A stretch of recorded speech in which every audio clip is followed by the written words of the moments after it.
بغدادي پیر د پښتو ژبې د نوموتي ناول لیکوال ارواښاد نصیر احمد احمدي شهکار اثر دی.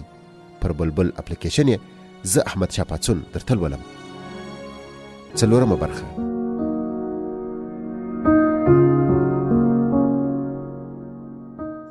غرمه مو په 2 نفرو د پسه سلامت ورون وخوړ. ماپښین د نږدې غره سر ته وختو. شاوخوا مې وکتل.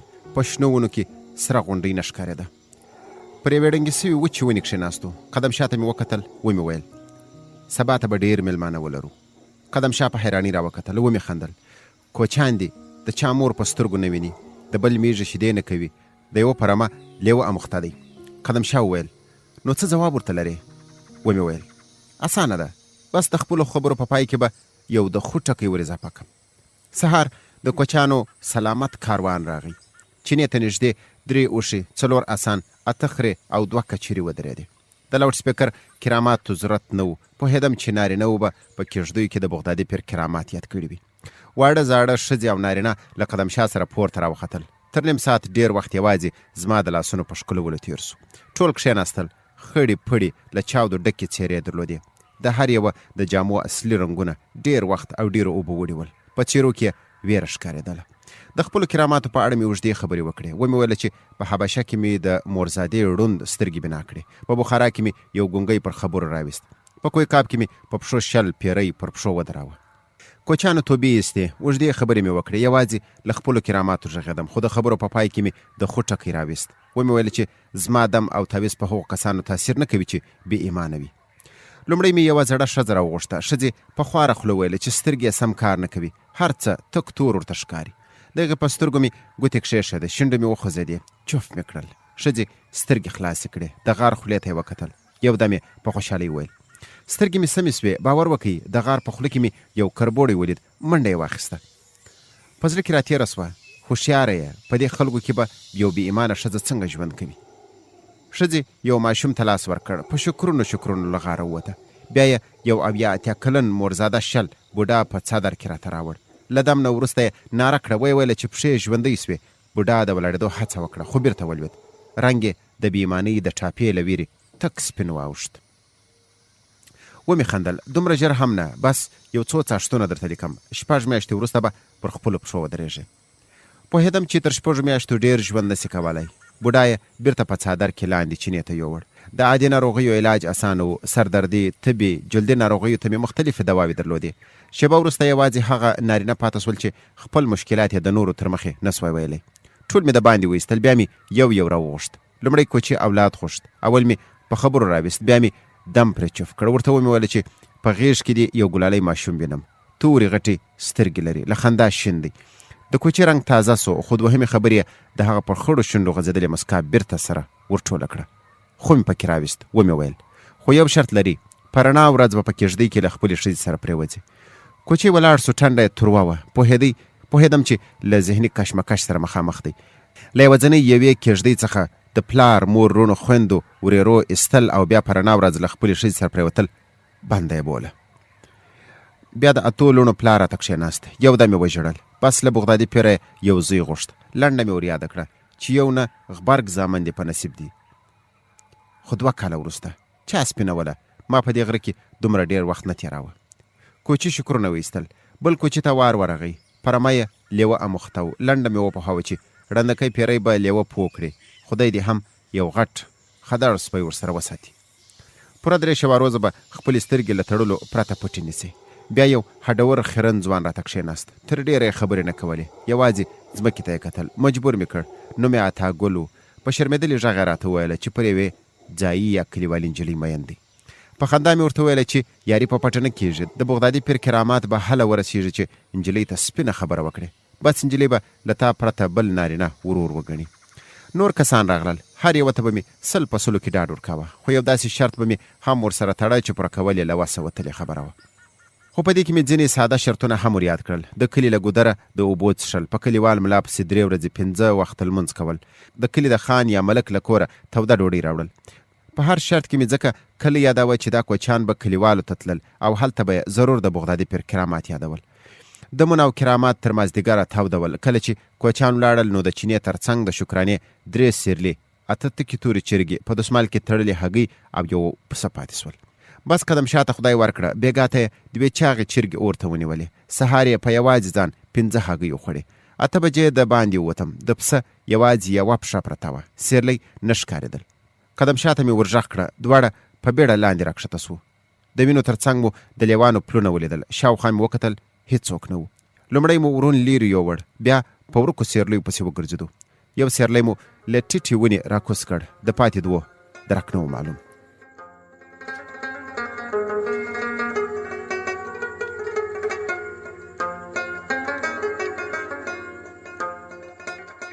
درې ورځې تېرې سوې، نه مو ځای کلیوال ولید او نه مو هم کوچی. په درېیمه ورځ یو له عمره پوخ کوچی له ګوډ اوښ سره راغی. له تعویز او د اوښ د پښې له تړلو وروسته مې ورته ویل چې په 3 ورځو کې مې یو کوچی هم ونه لید. کوچی لنډه را یاده کړه چې د عطاګل په پاتا ناست و. ومې ویل ولې هغه خو روغ جوړ تکړه ځوان و. کوچی سوړه سویلی ویست. نه پوهېږم، عطاګل شرمناک او په سد سړی و، خو خلک وایي چې په ګودر کې یې یوې ځای نجلۍ ته وار له واره د مینې خبره کړې وه. بس نجلۍ کور ته منډه اخیستې وه، ورونه یې خبر کړي ول. عطاګل یې په بیلچو مړ کړ.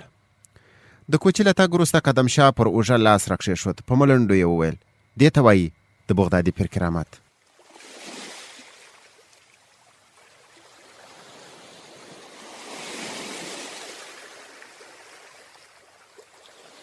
سوزان د ټلیفون پر زنګ جټکه وخوړه، کښېناسته. مور یې په وچه کې ولاړه وه، له لرې یې لاسونه ورته خوځول. سوزان پاروګان ووهل. شېبه وروسته ساحل ته ورسېد. د پلار خوشحاله غږ یې واورېد. د نیکه یادښتونو ډېر مصروفه کړې. ویل وله خوند ترې واخله، باور یم پر غور نیکه به دې افتخار وکړي. افتخار. ټوله کورنۍ په هوار سوي فرش کښېناسته. کباب خوندور و. پاتې ورځ په چکر تېره سوه. مازدیګر یې سره راټوله خیمه، کښتۍ، فرش د موټر پر سر وتړل. شپه یې د یوه شنه غره په لمنه کې یو لوی مېلمستون ته وروړه. مېلمستون له تورستانو ډک و. چا سندرې ویلې، چا نڅا کوله، ځینو ژړو قوي ګروپانو ته والیبال کاوه. سوزان کانټین ته ودرېده. برګر، انرژي او یو بوتل اوبه یې راواخیستل. لرې ولاړه. په ګوښه ځای کې پر اوږده چوکۍ کښېناسته. کتابچه یې راواخیسته. په پورته ولاړ ګروپ کې دومره زور نه و چې د خپل غور نیکه خط په اسانۍ ولولي. ډیوډ جونز 2 میاشتې وروسته تاریخ لیکلی و. خبره د ملک ځونډۍ د میلمنو تر کوټې راورسېده. په ټول کلي کې تر دې بله ښکلې او سوتره کوټه نسته. دا اوږده کوټه د چارتراشو له لرګي جوړې وړې کړکۍ لري. په توشکو پاسته لیمڅې پراته دي. غولې لیکې لیکې ګلمانو نیولې دي. خو دې کوټې ته راتګ خپله کیسه لري.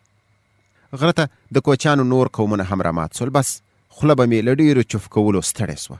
خو تر دې دمه مې لا د امان الله خان پر پاچاهۍ کار نه درلود. ما ته ځایي خلکو کې د مریدانو پیدا کول مهم ول. کله کله به یو کلیوال هم راغی. له دوی سره مې ډېره خواري ایسته. د کراماتو وار نه کېده، خو دا عادي کلیوال و. خبرو یې پر نورو دومره تاثیر نه درلود. فکر مې وکړ که مې د خان، ملک او قومي مشر باور خپل کړی وی نو ولس خپله رانږدې کېده. ځینې کلیوال مې راوژغول. 4 کسانو پر پراخه سیمه باداري چلوله. خو دا مغرور او بانفوذه کسان باید تر بغدادي فیره په خپلو پښو راغلي وای. لومړی مې د حاجي پاینده خان په باره کې ځینې کسان وژغول. پاینده خان زړور سړی و. 22 لوی او واړه کلي تر لاس لاندې و. له جنغوزیو ډک غرونه یې درلودل. د کلیوالو په خبره کې مې د دې سړي کمزوري ټکی ونه موند. خو آخر د یو لیونحاله کلیوال له خولې روغه خبر راووته. اویا کلن پاینده خان یوازې یوه میاشت مخکې 4مه ښځه کړې وه، خو اوس په مېمنخانه کې ویدېده. اویا کلن بوډا 4 ښځې، کور ته به نه ولي ورته. له یو کلیواله مې وپوښتل دا سړی خط لوستی سي؟ ویې ویل نه پوهېږم، خو یو ځل یې په یو ختم کې سپاره مخته نیولې وه. کوچنی کاغذ مې راواخیست. یوازې یوه جمله مې ولیکله: یو ځل بغدادي فر ته راسه، فاتح عمر د کور په کوټو کې تېر که. کلیوال ته مې 2 خبرې وکړې. لومړی دا کاغذ به سیده تر حاجي پاینده خان ورسوي. دوهم کومې خبرې چې دې د پاینده خان په اړه راته وکړې پاینده خان به بوی هم نه ترې وړي، که نه ړندکۍ پیرې درلېږم له اولادونو سره به دې شنه لمبه کړي. د غار تیارې برخې ته ولاړم. د جنسي قوې د ډېرېدو 2 غټې ګولۍ مې وټکولې. سپین پوډر ترې جوړ سول. په 2مه ورځ له چینې سره 3 آسونه ودرېدل. 2 ټوپکوال لاندې په تیږو کښېناستل. 3 پورته راوخوت. د ډنګر بوډا خریلې ژر رسېدلې وه. تک سپین خیرن ډبل برېتونه پر شونډو پراته ول. 21 کمسوري ټټر یې د تومانچې د مرمیو په پلن کاش کې پټ و. ومې خندل. حاجي پاینده خانه ایله په ایله چې د غریبانو پوښتنې ته راغلي. سړی په حیرانۍ وویل له کومه پوه سوې چې زه حاجي پاینده خان یم؟ راغی زما پر لاسونه یې شونډې کښېښودې. ومې خندل. د چا چې پیران تابع وي په دې هم پوهېږي چې د 4 ښځو خاوند ولې په میمنخانه کې شپې تېروي. د بوډا خړ غومبري سره سول، تر لاس مې ونیوه، تر څنګ مې کښېناوه، خو لا یې هم ځمکې ته کتل. ومې ویل د کور والو دې ډېر درته ویل چې 80 کلن سړی له 4مې ښځې تېر سه، خو تا نه منل. یو دم یې راته وکتل، خوله یې جینګه کړه. ای په خدای، تا ته خو په رښتیا هم پټې معلومې دي. په زړه کې راتېره سوه، ای ساده ګله، پټې نه دي، حتما به یو چا درته ویلي وي چې وروره، پلاره یا نیکه 80 کلن سړی په ځان کې دي یو پاو غوړ نه دي پاتې، 4مه ښځه څه کوي؟ یو دم مې وخندل، خو زړه دې ځوان دی. ویې خندل، په خوله کې یوازې 2-3 چنجن غاښونه پاتې ول. بیرته یې کڅوړنې سترګې له اوښکو ډکې سوې، سر یې وځړېد. ومې ویل غم مه کوه، بغدادي پیر به دې د کور کوټو ته بوځي. نیغې راته وکتل، په سترګو کې ځلا پرته وه. له جیبه مې یو کوچنی کاغذي پاکټ راوایست. ومې ویل په دې کې د کویکاف د سپینو ګلانو شیره راټوله سوې ده. یو نسوار نن شپه وخوره، بل هم بلې شپې ته وساته. بوډا په شرمېدلي غږ وویل کار به وکړي؟ ومې خندل. بغدادي پیر خامه خبره نه کوي.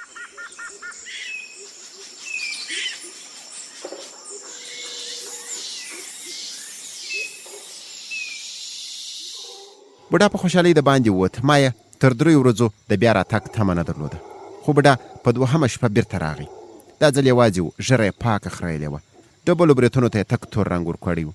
وار له واره مې پر لاسونو را پرېوت، په سخته مې خپل لاسونه ترې ټول کړل. بوډا یوه خبره کوله، یا پیره د خدای روی ومنه، په مریدۍ مې ونیسه.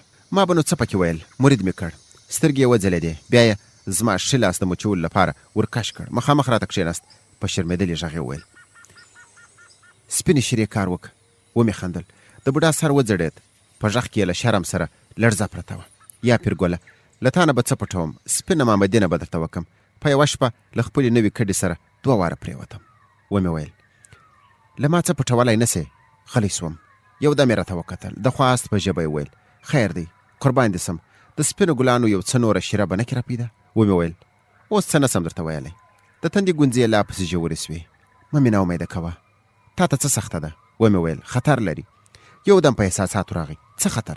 10 20 30 هم هر څومره ځوانان چې غواړې له ټوپکو سره یې درته راولم، یا ماته د کویکاف لار راوښی. ومې خندل.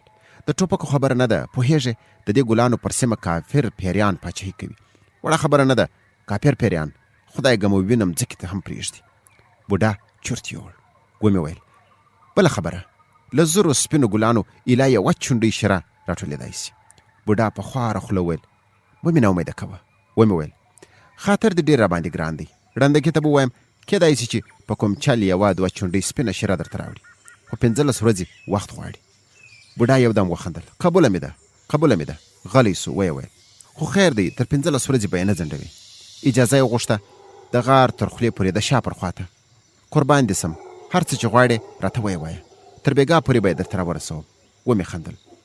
بغدادي پیر انسانانو ته ضرورت نه لري، 40,000 پیریان یې تابع دي، څه چې غواړي په خپله ورته راځي. سړی تابع سو. په یوه چونډۍ سپینې شیرې یې مړې هم راته کول. وار کریمداد ته راورسېد. دې هډور ځوان په یو بسته قوم واک درلود. خبره وه، په خپل قوم کې هیچ چا هم دومره زړه نه درلود چې خان ته نیغ وګوري. خو دې پیاوړي ځوان هم کمزوري ټکی درلود. کال مخکې یې له یو کوچي سره خوړلې وه. کوچي د قوم لوی خان پورې وهلی و. یوه خان به د یوه سپیره کوچي دومره لویه سپکه څنګه تېروله. په هماغه ساعت یې د خپلې تومانچې ډز پرې وکړ. جرګې یې کښېناستلې وې، خو د مړه کوچي ورور په بدي کې له کریمداده 7 ښځې غوښتې. سا زورور او کمزوری نه غواړي، پر هر چا ګرانه ده. د لوی خان ژوند تریخ و، آزاد نه سوی ګرځېدی، نه و ملامت، پوله ونه تیږه له هر ځایه د ټوپک خوله وروښتی سوی. فکر مې وکړ له دومره کراماتو وروسته به مې بیا هم په کوچیانو کې خبره نه چلېده. زړه مې نه منله. حاجي ناټک مې راوغوښت. د بدي د سړېدو خبره مې ورته وکړه، خو د حاجي ناټک په خبرو کې ناامیدي ګډه وه. ویې ویله چې د وژل سوي کوچي ورور لیونی غلام دستګیر نومیږي. لیونی قسم کړی دی چې خپل غچ به اخلي. یو سهار د کریمداد د کلا تر مخ په اخور کې ورته پټ و. خان له جوماته خپل کور ته تلو چې کوچي د ټوپک ډز پرې وکړ، خو د خدای ساتنه بېله خبره ده، ګولۍ ونه خوړ. کریمداد هم په منډه کې د یو ډزې تومانچې وارخطا وار پرې وکړ، خو تومانچه د کلا په لویه دروازه کې ترې پاتې سوه. غلام دستګیر اوس هماغه تومانچه تړي. حاجي ناټک ته مې ویله چې غلام دستګیر له ما او زما له کراماتو خبر که، ورته ووایه چې که سوله ونه کړې نو بغدادي پیر خفه کېږي. خو حاجي ناټک را یاده کړه چې لیونی غلام دستګیر خدای نه مني، نو پیر به څنګه ومني؟ ده تر اوسه 7 مړي کړي، په دې 7 مړو کې 2 پیران ول. لنګي مې ولړزېدل. د شپې تر ناوخته مې د حاجي ناټک خبرې په ذهن کې سره اړولې، خو د کار ټکی ترې ونوت.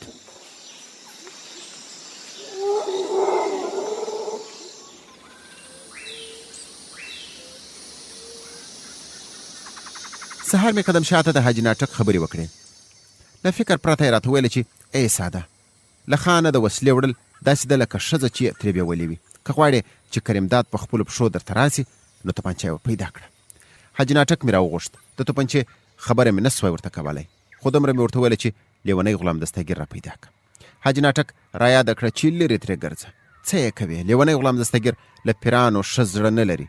په ماشومتوب کې یې مور د دم دوا لپاره د پیر په نوم کوم ټک ته ورغلې وه. ټک د ښځې ټټر ته لاس ور وړی و. ښځې ناره کړې وه.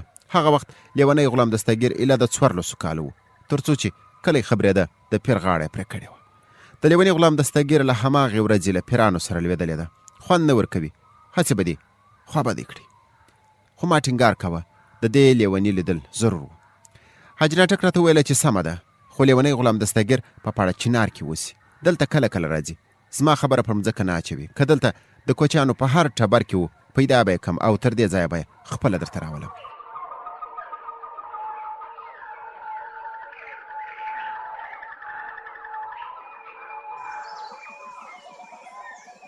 دوی ورځې ووتې د حاجي ناټک او لیوني غلام دستګیر درک معلوم نه سو. بل سهار مې چینې ته نږدې یو وچه ونه وهله چې 2 سپاره راته ودرېدل.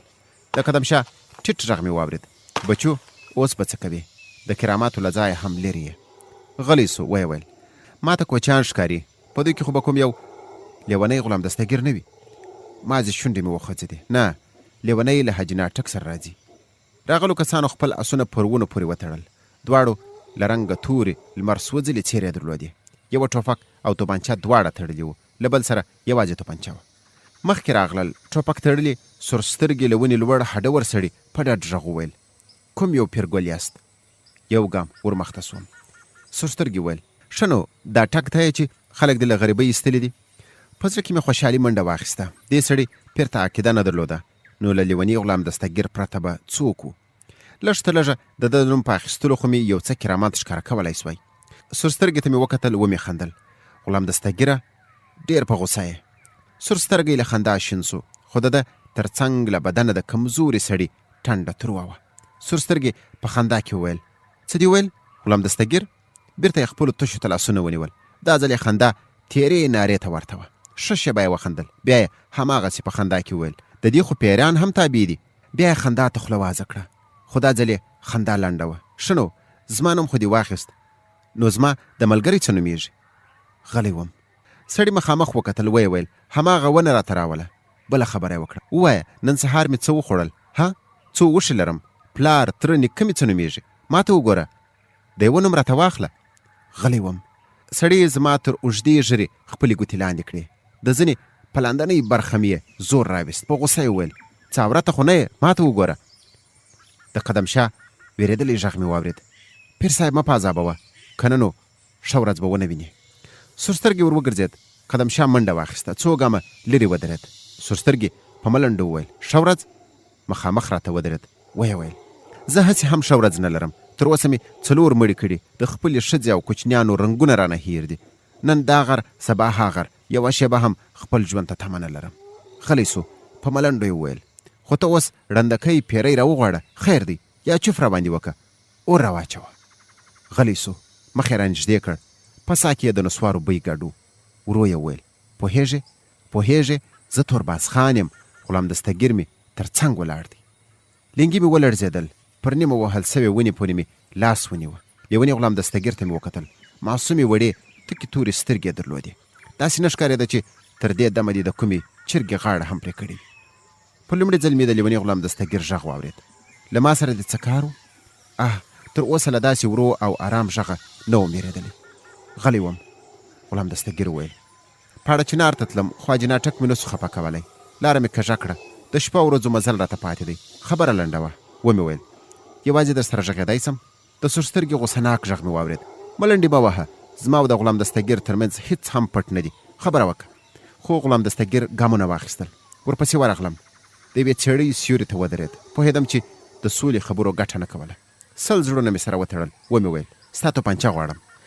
د سړي په تور مخ کې شینوالی راغی. مخکې تر دې چې څه ووایي ما وار ډومبی کړ.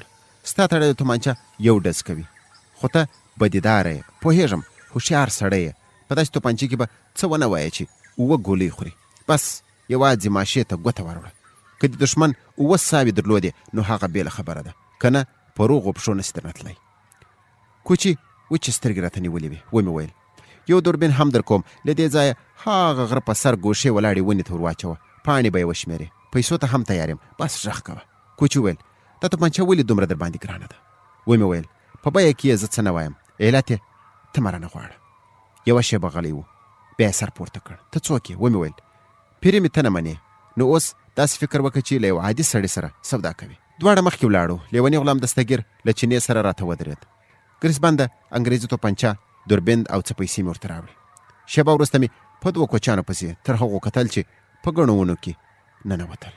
بیرته پورته وختم. توپنچه مې په 2 ټوټو کې وپېچله. بله ورځ مې د کریمداد یو کلیوال ته ویله چې د امانت به همدا نن تر خانه ورسوي. له ځانه سره مې حساب وکړ. د کریمداد کلي یوه ورځ د آس مسل غوښت، نو دا کلیوال به نن شپه ناوخته کلي ته رسېږي. خان به سبا ورځ د راتګ تیاری نیسي. که بل سهار لمانځه مهال حرکت وکړي نو مازدیګر یې دلته بوله. د شپې مې تبه سوه، تر ډېره خوب نه راته. یو وخت مې اوږې وخوځېدې. قدم شا و، ویلې چې کریمداد له چینې سره ولاړ دی. د غار خولې ته مې وکتل. د لمر ژېړه رڼا پر تیږو پرته وه. قدم شا ویل ماپښین دی. حیران سوم د کریمداد دومره ژر او ناڅاپي راتګ ته مې تیاری نه درلود. بدنۍ مې راواخیسته، مخ ته مې 2 لپې اوبه ور واچولې. د غار خولې ته ورغلم. یو له عمره پوخ ځوان پورته راوخوت. له چینې سره 2 وسلوال کلیوال ولاړ ول. بیرته پر خپل ځای کښېناستم. کریمداد راغی، زما پر ښي لاس یې مازې شونډې ولګولې. مخامخ راته کښېناست. د هغه پړسېدلو سترګو یوه خبره کوله. ټوله شپه یې مزل را کړی و. کریمداد وار له واره توپنچه راته کښېښوده. ویې ویل پیر صاحب خفه نه سې، دا توپنچه دې له کومه کړه؟ کله مې په دومره اسانۍ ځواب ورکاوه. ومې ویل وپسې ګرځه. د سړي په ټنډه کې ګونځې پیدا سوې. په ناارامه غږ یې وویل ته پوهېږې دا توپنچه؟ په خبره کې ورولوېدم. ولې نه پوهېږم؟ دا توپنچه ستا ده، ته بدیداره یې، دښمن لرې، خوب یې در باندې حرام کړی دی، له ونې بوټي ډبرې او داسې نو هر څه بیرېږي. غلی سوم. داسې مې وښوده چې د ته پوهېږې خبرې خوند نه درې کړی. کریمداد وخندل، خو پوه سوم چې دا خندا یې مصنوعي ده. په پوست غږ یې وویل قربان دې سم، ته په هر څه خبر یې، خو خیر دی دې بې خبره بني ادم ته ووایه چې دا توپنچه دې له څه وه؟ ومې ویل که درته ووایم چې چا راته راوړه نه یې منې. یو دم رامخته سو. ویې ویل قربان دې سم، موږ له پلاره نیکه د تونسې د پیرانو مریدان یو. کافر مه رانه جوړوه چې ستا خبره مې زړه ته ونه لوېږي نو د چا خبره به ومنم. ومې ویل ړندکي پیري راته راوړه. ولې؟ ویلې چې یو ورځ د یو کلي پر سر تېرېدم. یو خان مې ولید، د عزت او ابرو سړی و، خو د یو خیرن کوچي له ویرې د باندې نه سوی راوتی. آن جماعت ته هم نه ته. دې خان ته په کلي او ولس کې یو لوی پیغور پاتې و. توپنچه یې کوچي ورنه وړې وه. د سترګو له کونجه مې کریمداد ته وکتل. سر یې ځوړند. ومې ویل دا 2 ورځې مخکې بیا ړندکی راغی، دا توپنچه ورسره وه. ویلې چې لیوني غلام دستګیر ویده و. توپنچه مې ترې راواخیسته. اوس غواړم چې دا توپنچه بیرته کریمداد ته وروړم، خو ما منع کړ. ورته ومې ویل چې دا خلک له جنیاتو سره نه دي بلد. که د کریمداد د اوږدې داړې او پر اوږدو ویښتو پټ ځان وویني نو داسې یې بوله لکه لیونی غلام دستګیر چې ورته ولاړ وي. زړه به یې ټک وچوي. توپنچه به زه د کوم بني ادم په لاس ورولېږم. کریمداد تر ډېره غلی و. بیا یې راته وکتل. په جینګه خوله یې وویل یو کار به نه راته وکړې؟ ومې ویل اول یې راته ووایه. سر یې وځړېد. غري یې واخیست. له دې لیوني سوډره به مې نه کې بېغمه. پوهېدم چې دې خبرې ته به اخر راځي، خو دومره ژر مې د اورېدو تمه نه درلوده. ومې ویل خو زه له لیوني غلام دستګیر سره کومه ستونزه نه لرم. کریمداد تر ډېره مځکې ته کتل. بیا پرته له دې چې راته وګوري په غریو کې وویل زه غلی سړی یم، خدایږه مې تر اوسه پر میږې هم پلې شوي، خو خدای په لیونو واړولم. کال مخکې د لیوني غلام دستګیر کشر ور زما فصله ته خپله رمه ور پرېښوه. سم په انسانیت ورسره وغږېدم. بس د 2 کلیوالو تر مخ یې پورې وهلم. انسان دی، مغزو مې کار پرېښود، همالته مې وویشت. مرکې کښېناستې، هرې پرېکړې ته تیار یم. 20 ټوپکه او ډېرې پیسې مې ورته ومنلې، خو لیونی غلام دستګیر 7 ښځې غواړي. غلی سو. پر څادر یې سترګې پاکې کړې. په غریو کې یې وویل پر ما مې 3 خوندې او 2 لوڼې تر ځان هم ګرانې دي، څنګه به یې اور ته اچوم؟ غلی سو. یو دم یې راته وکتل. سترګې یې له اوښکو ډکې وې. ویې ویل ته ووایه دا غوښتنه په کوم کتاب کې روا ده؟ لیونی غلام دستګیر نه پیر مني نه فقیر، تر اوسه یې 7 مړي کړي دي. قربان یې سم، 2 یې ستا غوندې ګلالي پیران ول، تخته کېدا یې بې ثوابه نه ده. تندی مې ترېو کړ. څه پیران یې وژلي؟ کریمداد غږ یو ناڅاپه ژوندی سو. غبرګ لاسونه یې پر مځکې ولګول. یو ګام راوښوید. هو صاحب، که یې نه منې له خلکو پوښتنه وکړه. ځان مې خواشینی ونیوه. نو دا سړی خو په رښتیا هم ډېر مضر دی. په خوند یې وویل بلکل، پر لړم او غونډل باید پښه کښېږدو. بس قربان دې سم، تا ته څه سخته ده؟ ړندکي ته ووایه چاره به یې وکړي. ومې ویل 8مه ورځ احوال واخله. د سړي سترګې وځلېدې. ما نه تخته کوې؟ ومې ویل اوس څه نسم درته ویلی، فکر به وکړم، خو پام د دې خبرې باید بل څوک بوی یونسي. کریمداد مې پر لاسونو را پرېوت. دا ځل یې مچې ډېرې تودې وې. په خوند یې وویل که یې دا کار وکړ نو وبه مې ګنډې، ټول عمر به دې غلام یم. ومې ویل خو لیونی غلام دستګیر له بوټې نه دی پیدا، له تربرونو سره به یې څه کوې؟ په خبره کې راولوېد.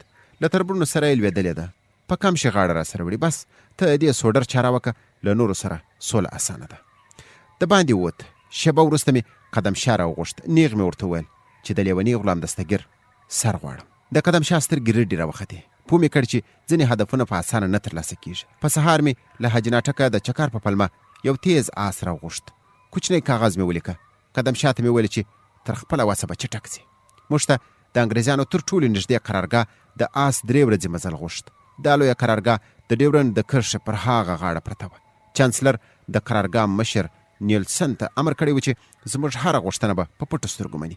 ډاډه وم لیوني غلام دستګیر په اسانه موندل کېدای سوی. د په ټول پاړه چنار کې نوم درلود.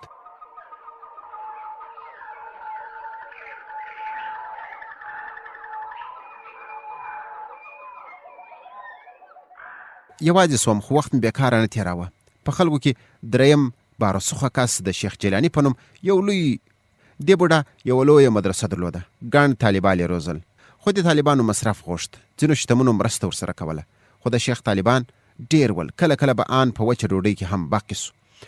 په لومړۍ ورځ مې له شکرانې پاتې یو په غوښه پټ پسه ورولېږه. 2مه ورځ مې 2 کړل، خو د شیخ درک ونه لګېد. یو کلیوال مې وژغه. ویل چې شیخ به ډېرې پیسې له دم او تعویضونو پیدا کولې. د کور او مدرسې ګزاره یې ښه روانه وه، خو تا یې بازار ورسوړ که، ښه یې نه ایسې. 3م سهار مې بل پسه ورولېږه، خو لا یې بد ایسېدم.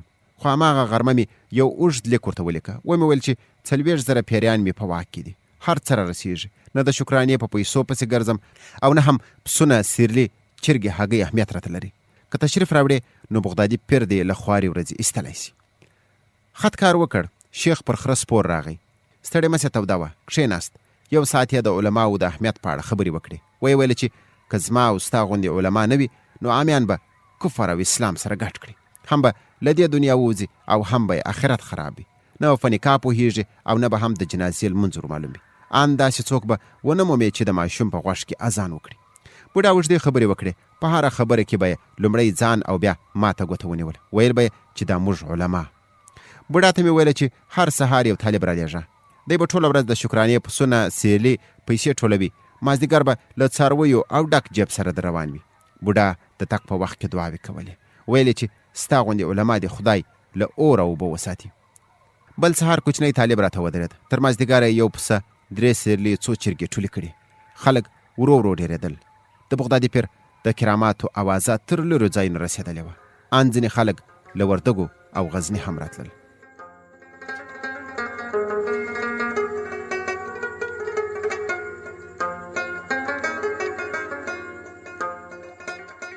قدم شاه نه و، خو د لاوډ سپیکر کرامات ونه درېدل. راغلي کسان به مې ژر نه را پرېښودل. دوی مجبور ول چې له چینې سره یو څه وخت تېر کړي. نالیدلو کسانو به یو د بل نومونه اخیستل. دردونه به یې سره ویل. د کلي او کور په اړه به سره غږېدل. له لاوډ سپیکره به دومره څه راوتل چې بغدادي پیر خپل کرامات وښیي. کله چې به د یو کس چف کول خلاص ول نو ورته وبه ویل چې اوس فلانی راولېږه. وړه خبره نه وه.